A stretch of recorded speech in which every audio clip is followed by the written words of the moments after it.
Fourth part. There wasn't really any place called the Claiborne States any longer. Neighboring sectors had only heard about the 98th Frontier Sector's capital region because the spaceport was there, and the Claiborne States had come to be known by the spaceport's name as well. But that name, too, had long since been forgotten, and people hadn't mentioned either in ages. With its automated housekeeping systems destroyed, the interior of the terminal building was left to the rampant dust, and the winds that blew in through shattered panes of reinforced glass traced thin, swirling patterns in the accumulated grit. A drifter who was calling one of the spaceport rooms his home that particular evening found his meager dinner interrupted by the untimely arrival of guests. A black carriage drawn by a half-dozen horses came in through the central gate. Once it halted at the entrance to the terminal building, 2 passengers got out. There was a man and a woman. What astonished the drifter was the fact that the couple consisted of a noble and a human. Both of them went into the building, but the way they held each other's hands only added to his consternation. A human and a noble, he thought to himself. It couldn't be. He slipped quietly out of his room and headed out of the spaceport as if he'd just had a nightmare. Page break indicated by a small cross.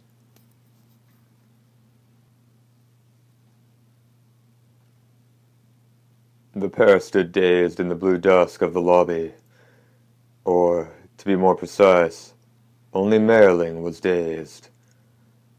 The pity in the girl's expression was directed at her love. No, this can't be, Merling mumbled. His words echoed through the emptiness.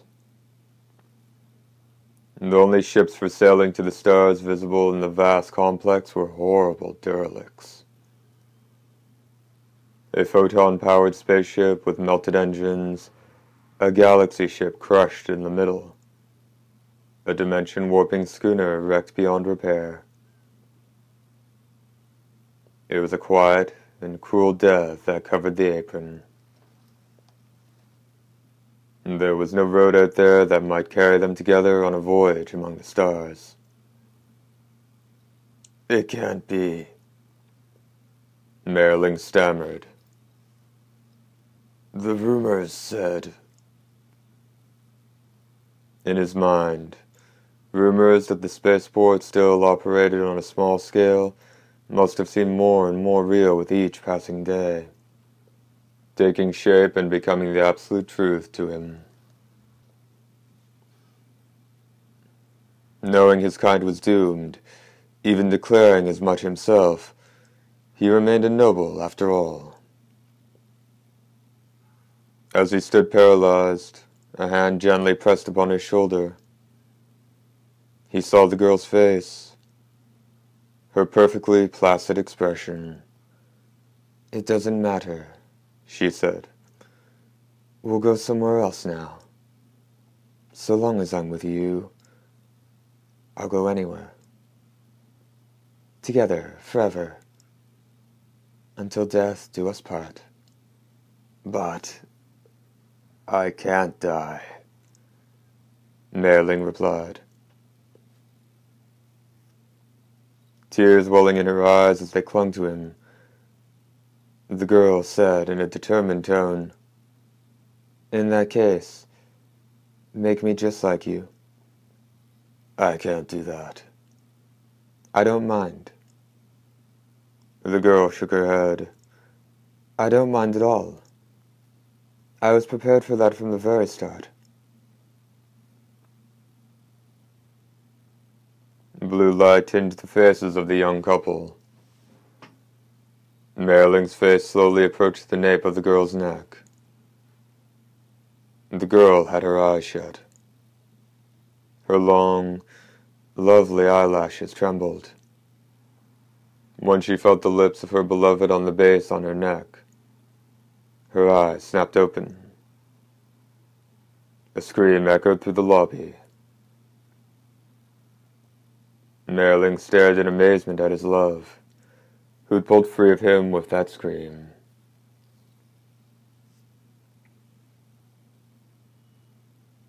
The girl's violent emotions quickly passed.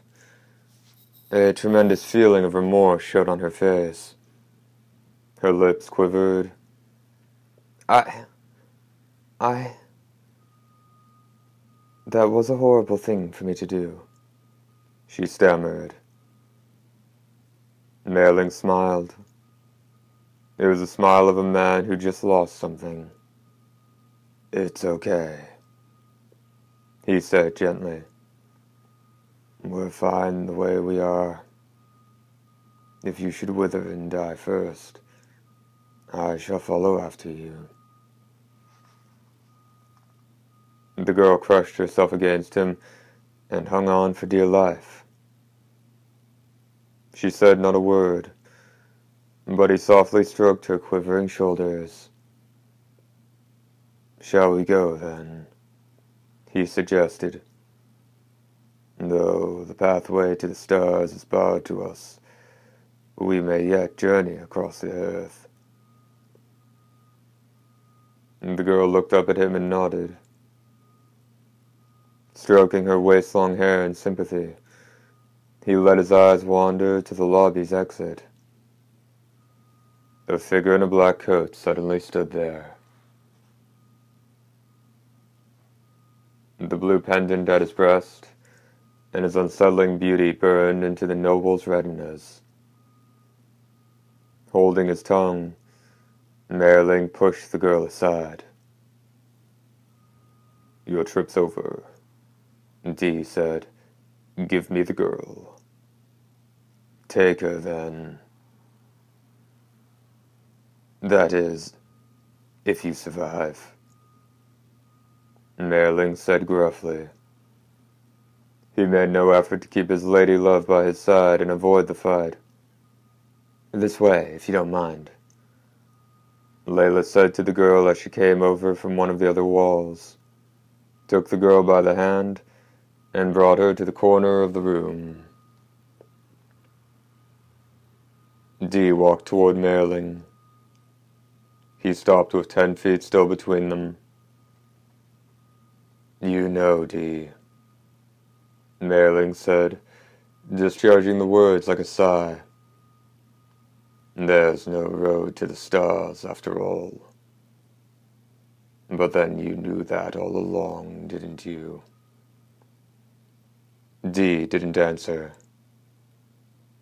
Vampire and vampire hunter discarded hatred and anger and grief, and readied for battle. Trenching claws grew from the fingertips of Merling's right hand. Neither of the men seemed to move, but the distance between them shrank nonetheless.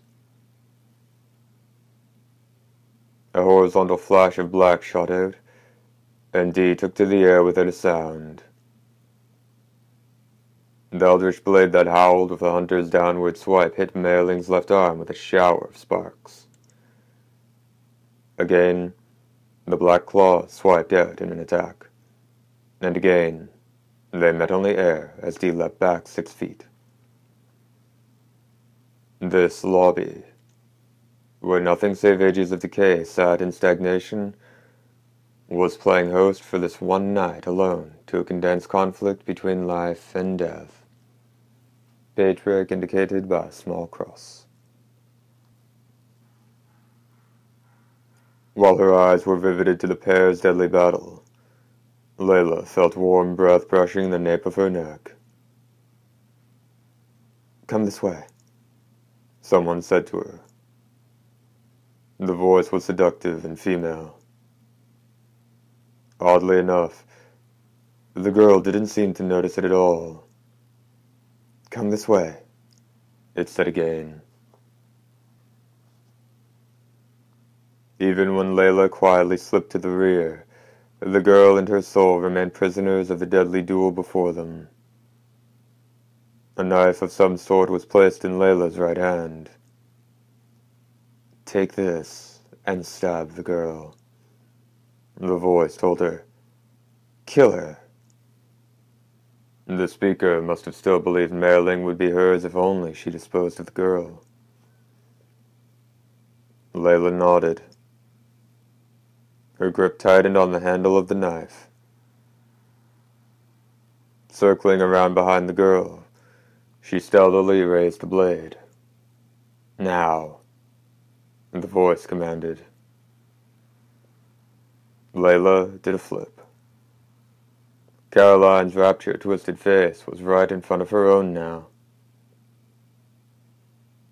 Before the Barbaroi woman's expression could register her shock, the silver knife was gouging deep into the female Dampier's heart.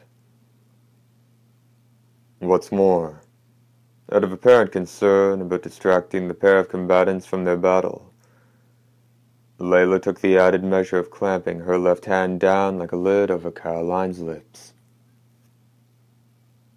Blood gushed out between Layla's fingertips. As Caroline's eyes went from a look of agony and disbelief to a haze of death, Layla stared into them and smirked. "Too bad. You know, I noticed something while you were ordering me around. Seems there's at least one woman you bit who didn't wind up your own personal marionette." Layla, it seemed, possessed an unusual resistance to the demon's call, though she had not known it until now. When Layla turned her eyes from the falling body of the beautiful woman, the death match seemed about to be decided. As soon as he'd batted down all of the rough wooden needles Dee hurled at him during a leap back, Merling felt composure coming over his mind. It was the next instant that he saw a thick flash of silvery light. His injured arms hadn't recovered their previous speed yet. Dee's longsword, thrust with calculated precision at this hole in Merling's defenses, slid neatly into the noble's stomach. As the noble thudded to the ground in a bloody mist, the girl ran like the wind to his side. "Please, try not to shake me so much," Merling told her. He smiled wryly under his pained breathing. Dee came over. Two pairs of eyes met. The huntsman and the prey. Both men's eyes had a mysterious hue of emotion to them. "You did well to dodge that strike," Dee said softly. No matter how deep the wound to Merling's stomach, it wouldn't be the end of a noble. Once the sword was pulled out, even a wound from Dee would eventually heal. "Why did you miss?" asked Merling. The girl and Layla, who'd also come over once her own deadly little battle was done, looked at Dee in surprise. Giving no answer, Dee bent over and took several strands of the girl's lengthy hair in hand. Pulling out a dagger, he cut off a lock about 8 inches long and put it in one of his coat pockets.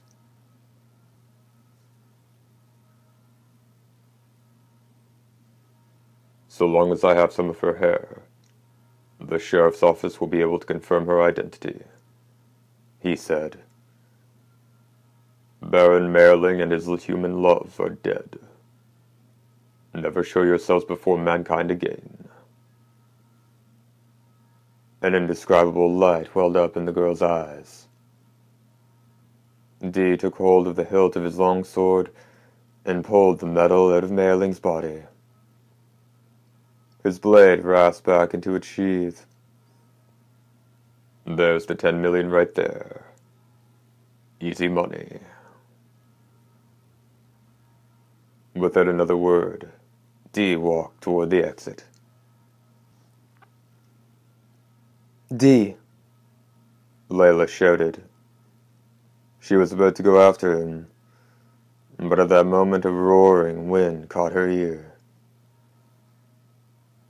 When Dee whipped around at the sound of flesh being penetrated, he saw the steel arrow that pierced Mayling's chest. From the angle of it, he gleaned where it had been fired from, and a flash of silvery white flew from Dee's right hand. It rebounded off the high ceiling and was barely blocked by a figure who made an easy spider-like dash sideways. Borgoff, Layla cried out. Dee saw her brother too. But was it really Borgoff? There was a huge, gaping hole in his stomach that did nothing to conceal the deep red scraps of entrails, sinew, and bone within. Half of either thigh was exposed bone, and the right side of his face was just a skull. Such was the fate one met when attacked by flesh-eating mint ants. Laughing maniacally, he shouted, "You're next, jerk." Black bits of lightning streaked at Dee, but each and every one was struck down. The corpse didn't have quite the same skill that it possessed in life. Hoping to attack from a different angle, Borgoff ran across the ceiling to the wall. He was confident of his speed. Of the speed he'd had in life. A second later, his shoulder and the top of his head were pierced by flashes of white that shot vertically from below, where by all rights no one should have been able to hit him. If that had been the extent of the damage, the already dead Borgoff wouldn't have had any problems. Due to Dee's ungodly skill, however, one of the wooden needles rebounded and shattered his right ankle, which was just denuded bone. His remaining leg couldn't continue to support his weight of nearly 225 pounds, and Borgoff's massive frame fell head over heels from a height of some 30 feet before smashing against the lobby floor. damn it all. He spat the words down at his own barely fleshed chest. But if his memory serves me, there's still something I can do. Borgoff's grotesque right hand, bones with chunks of flesh still clinging to it, went into his pants pocket. At that moment, the drifter who was searching for food in the bus parked right in front of the spaceport jumped as he heard a tiny explosion from one of the beds lined up in the back. Dee was cloaked in a ghastly aura as he walked toward Borgoff. But, suddenly, a young man stood between them. There you are, Grove, Borgoff's corpse said in Borgoff's voice. Do your thing. Kill all of them.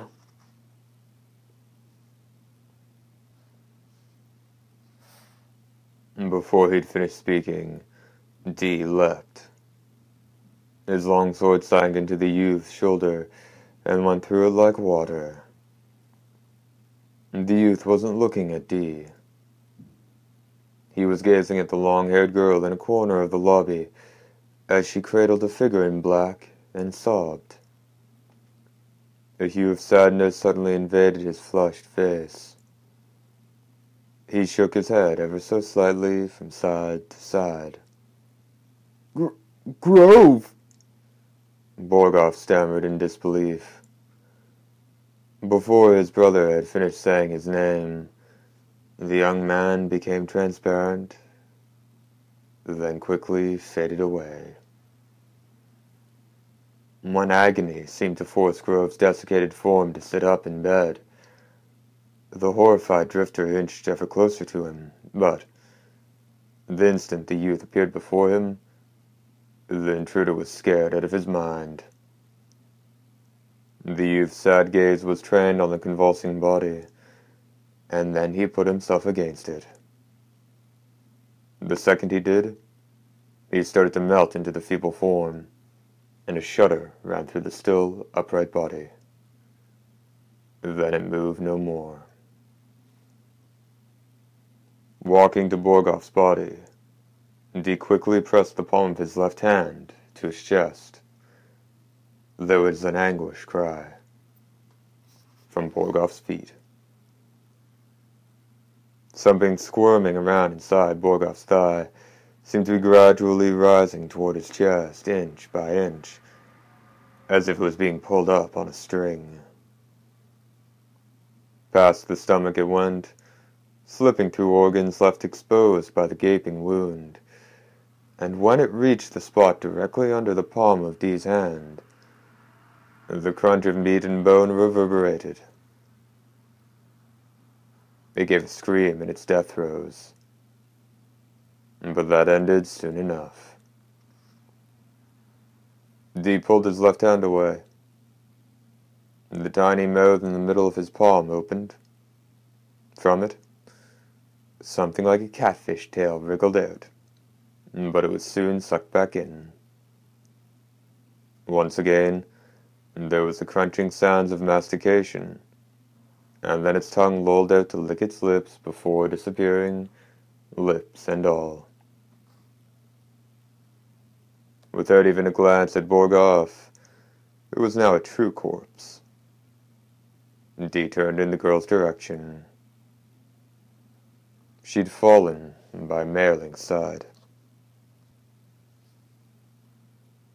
Checking her pulse, Layla looked at Dee and shook her tear-streaked face from side to side. One of Merling's claws was jabbing into the girl's chest.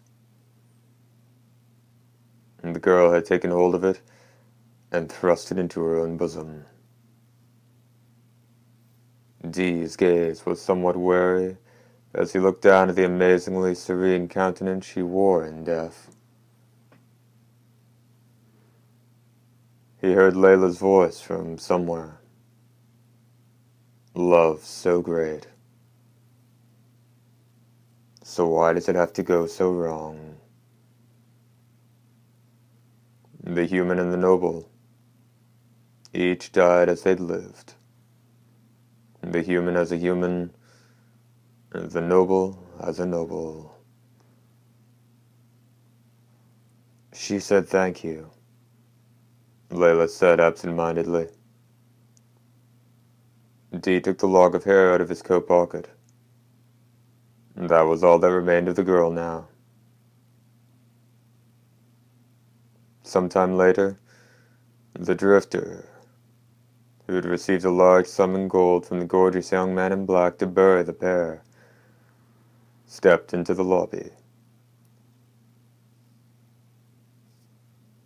The wind that slipped in with him blew the strands of hair from where they'd been placed on the girl's shoulder, scattering them randomly across the empty hall. Page break indicated by a small cross.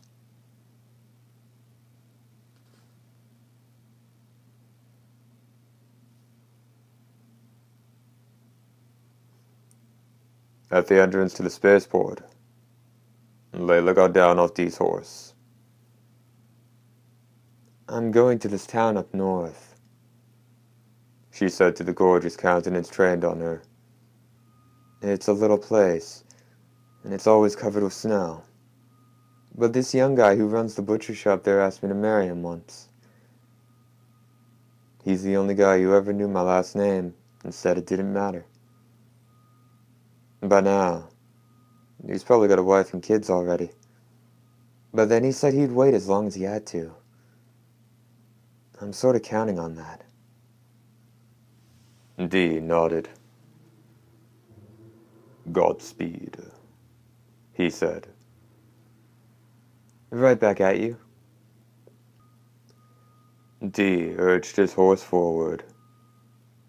Layla remained stock still behind him, and about the time the blue darkness was starting to hide her A faint smile slipped to Dee's lips. If Layla had caught sight of it, she probably would have reflected with pride on how her parting words had inspired it until the end of her days. It was just such a smile. Vampire Hunter D, Volume 3, Demon Deathchase. End.